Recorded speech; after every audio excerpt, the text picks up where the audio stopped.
तो रूस और यूक्रेन पहले से ही 4 साल से युद्ध में है। इन सब के बीच अमेरिका ने जो वेनेजुएला पर बड़ा अटैक किया है, उसके बाद माना यह जा रहा है कि कहीं ना कहीं रूस को यह खुला हुआ ऑफर मिल गया है कि वो यूक्रेन पर इसी तरीके से कब्जा कर सकता है। अब एक और जानकारी आपको अमेरिका से जुड़ी हुई बताते हैं, जहां अमेरिकी सेना की ओर से और ज्यादा मजबूत करने की योजना है, ये बताया जा रहा है।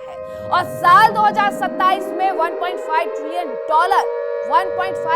डॉलर का जो बजट है वो एलोकेट किया जा सकता है। इसके अलावा हमने आपको विस्फोट में एक जानकारी भी दी थी, ये बताया था कि किस तरीके से जो अभी तक 600 वो मिसाइलें बनाते थे, 7 साल के लिए उन्होंने अनुबंध कर लिया है कि 2000 मिसाइलें अब उन्हें हर साल चाहिए है। तो अमेरिकी सेना को और मजबूत करने की जो योजना है, जो तैयारी है, वो लगातार की जा रही है। अब जानकारी ये मिल रही है कि इसका जो रक्षा बजट है सेना का, उसे बढ़ाया जाएगा, 1.5 ट्रिलियन डॉलर इसे कर दिया जाएगा। तो अमेरिका और यूरोप के बीच में टकराव हुआ तो यूक्रेन का मुद्दा कहीं ना कहीं पीछे छूटता जा रहा है। लिहाजा अब यह माना जा रहा है कि यूक्रेन अपने दम पर जंग में रूस को मजा चखाने की कोशिश में जुटा हुआ है, लेकिन सफल होगा, यह बड़ा सवाल है।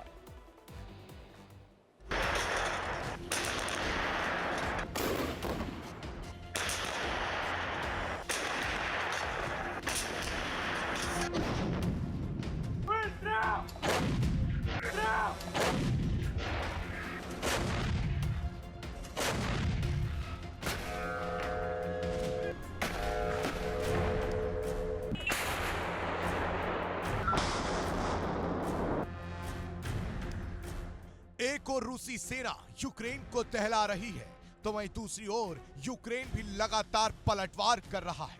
यूक्रेनी बारूद की बारिश रूस के अलग अलग इलाकों को जला रही है।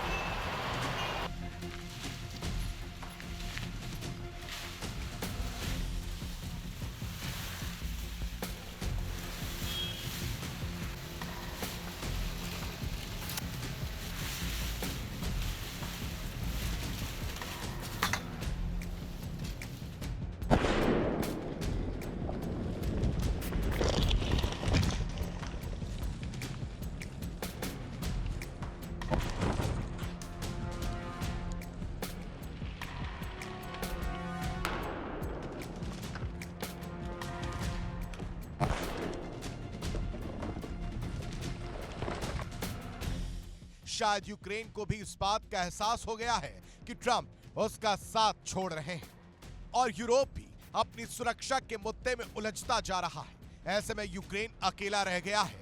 यूक्रेन लगातार स्वदेशी हथियारों के प्रोडक्शन पर जोर दे रहा है। हम आपको उसकी रणनीति बताएंगे, लेकिन सबसे पहले आपको बताते हैं कि रूस के किन इलाकों पर यूक्रेन ने तबाही मचाई।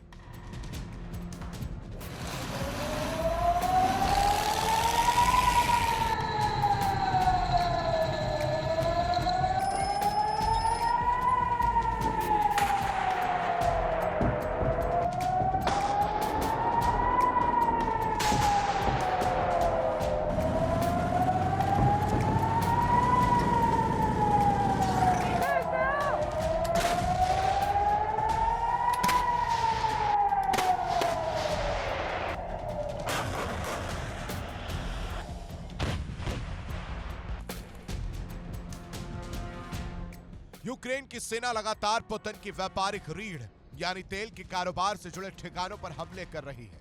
यूक्रेनी आर्मी ने रूस के बेलगोरोड ओब्लास्ट में भीषण हमला किया।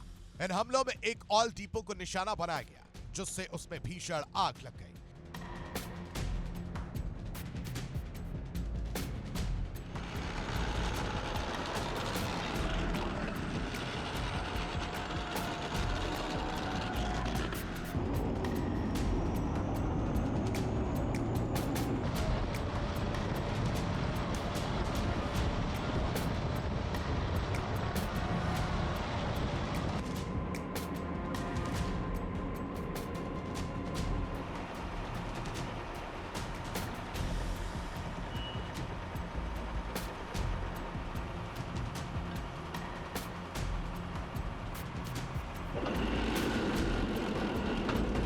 Время.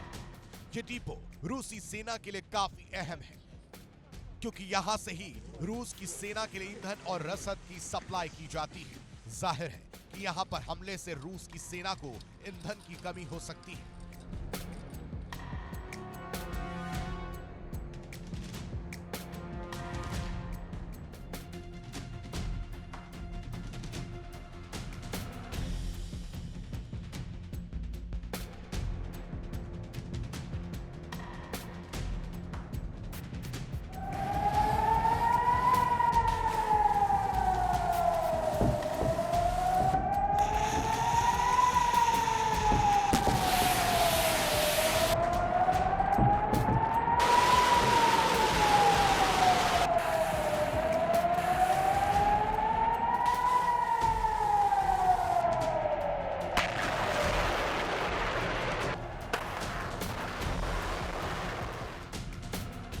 ज़ेलेंस्की के जवानों ने रूस की राजधानी मॉस्को को भी निशाना बनाया। हालांकि रूसी एयर डिफेंस सिस्टम ने बड़ी संख्या में ड्रोन इंटरसेप्ट किए। मॉस्को में यूक्रेनी सेना के निशाने पर लॉजिस्टिक और एनर्जी सेक्टर रहे।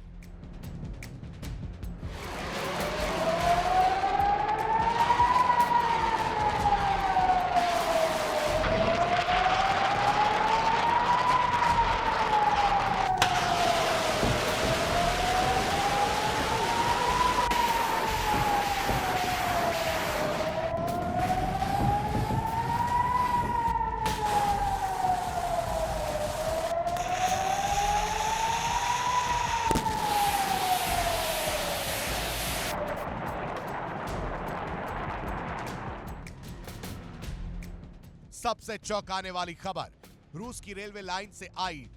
बताया जा रहा है कि उत्तर कोरिया से रूसी फौज को हथियार पहुंचाने वाले मुख्य रेलवे रूट पर मालगाड़ी के 35 डिब्बे पटरी से उतर गए।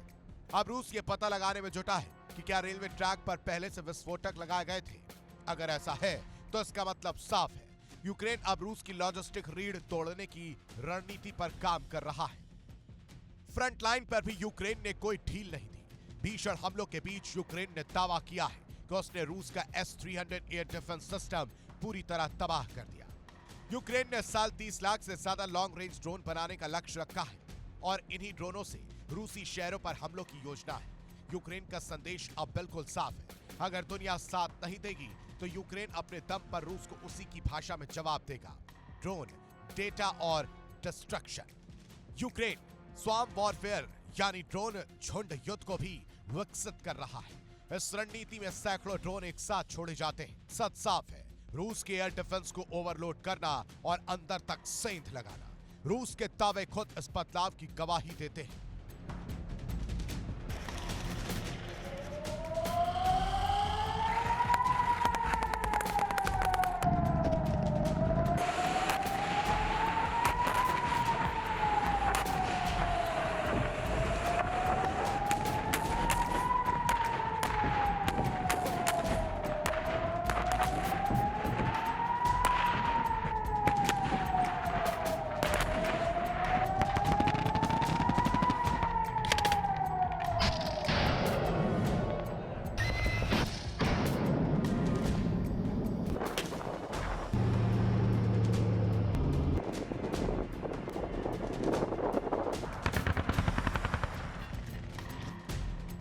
ड्रोन झुंड की ताकत यह है कि हर ड्रोन महंगा नहीं होता, लेकिन हर ड्रोन रूस को महंगे हथियार चलाने पर मजबूर जरूर करता है। एक सस्ता ड्रोन, एक महंगी मिसाइल, यही है यूक्रेन की असली चाल।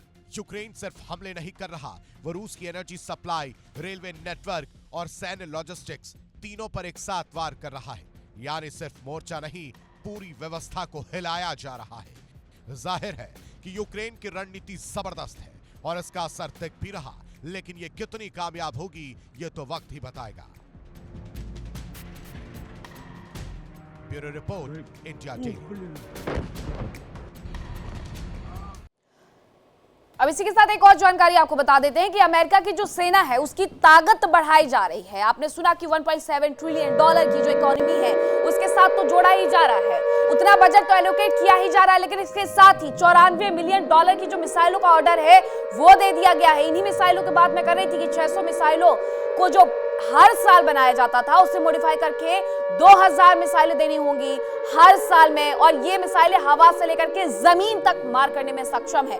तो ये जानकारी मिल रही है कि अमेरिका की सेना की जो ताकत है उसे इजाफा करने की तरफ ले जाया जा रहा है, और इसके लिए बाकायदा $94 मिलियन का जो मिसाइलों का ऑर्डर है वो दे दिया गया है। इसमें हवा से जमीन पर मार करने में सक्षम मिसाइलें रहने वाली है, और इसे लेकर के ऑर्डर पहले ही दे दिया गया है, अनुबंध हो गया है। यह अनुबंध 7 सालों का हुआ है।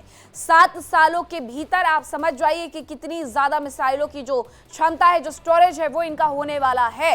अब आगे आने वाले वक्त में अमेरिका अपने आप को और ज्यादा मजबूत इस लिहाज से करते जा रहा है कि अगर उसके ऊपर किसी भी देश ने आंख उठा करके देखी तो उसके पास इतनी ज्यादा रक्षा सामग्री होनी चाहिए कि वो अकेले इस युद्ध में निपट सके।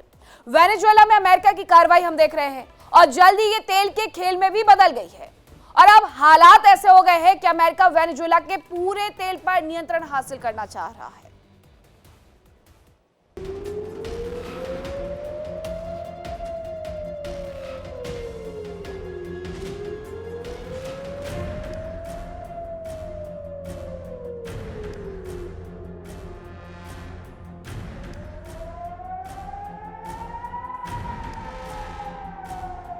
अमेरिका ने वेनेजुएला पर हमला किया।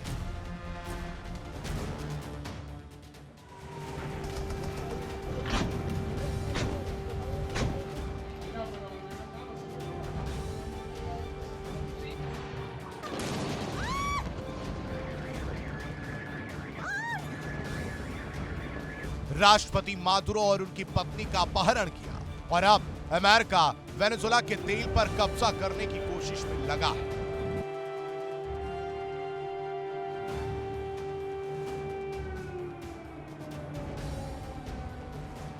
अमेरिका न केवल वेनेजुएला में मौजूद ऑयल फैसिलिटी पर कब्जा जमाने की कोशिश कर रहा है, बल्कि वेनेजुएला से तेल लेकर निकल चुके टैंकरों पर भी एक्शन लिया जा रहा है।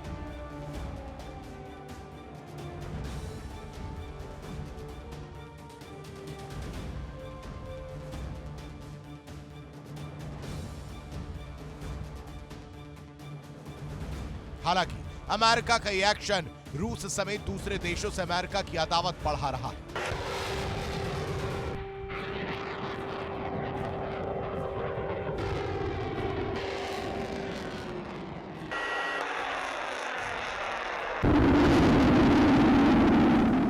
आपको अमेरिका के वेनेजुएला के तेल पर कब्जा करने की कोशिशों के बारे में बताएंगे। पहले आपको दिखाते हैं अमेरिकी सेना की वो कार्रवाई जो ये साबित करती है कि अमेरिका किसी भी कीमत पर वेनेजुएला के एक एक बूंद तेल पर कब्जा चाह रहा है।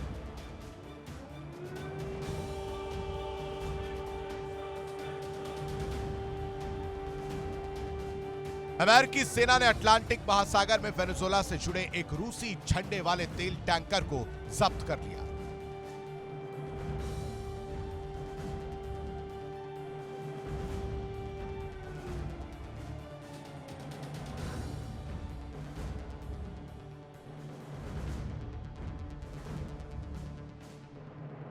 रिपोर्ट्स के मुताबिक कैरिबियन सी में भी वेनेजुएला से आ रहे तेल टैंकर को अमेरिकी कोस्ट गार्ड ने अपने कब्जे में लिया है।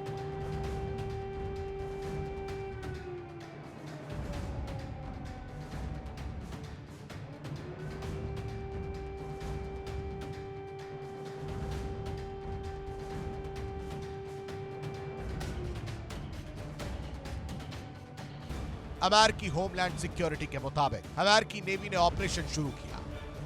पहला टैंकर नॉर्थ अटलांटिक में पकड़ा गया, जबकि दूसरा टैंकर कैरिबियन सागर में जब्त किया गया।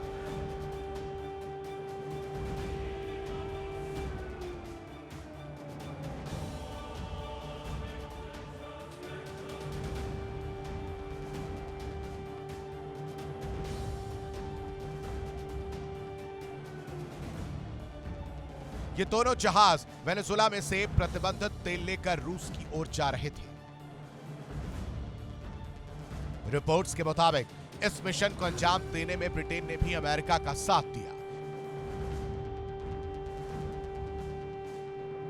बताया जा रहा है कि जब रूसी टैंकर आइसलैंड और ब्रिटेन के बीच से गुजर रहे थे, तभी ब्रिटेन की रॉयल एयरफोर्स ने इसकी सटीक जानकारी अमेरिका को दी।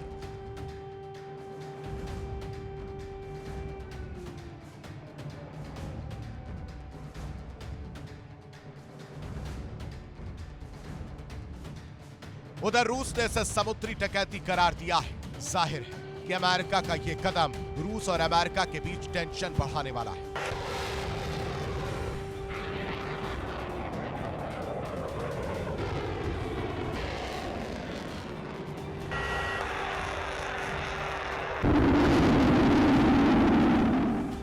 अमेरिका का वेनेजुएला के तेल के कारोबार पर पूर्ण नियंत्रण करने की कोशिश में।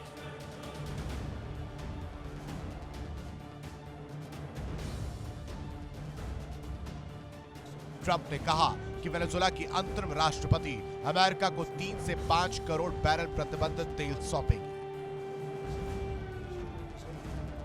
उन्होंने कहा कि यह तेल बाजार भाव पर बेचा जाएगा।